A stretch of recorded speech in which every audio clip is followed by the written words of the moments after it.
আমার নামাজ রোজার সকল সওয়াব দাও গো বিধি তারে, যেন পরকালে আমার কাছে সে আসিতে পারে গো, সে আসিতে পারে।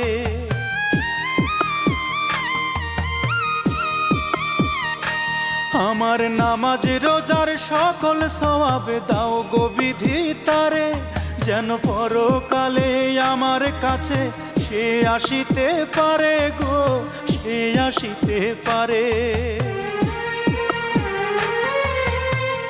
যদি না তারে পাবো নরকে হেঁটে যাব, যদি না তারে পাবো নরকে হেঁটে যাব। স্বর্গ যে তারি বুকে দেখেছি তা 12 মাসে, চারিদিকে রাখবি নজর সে না যেন দেখতে আসে।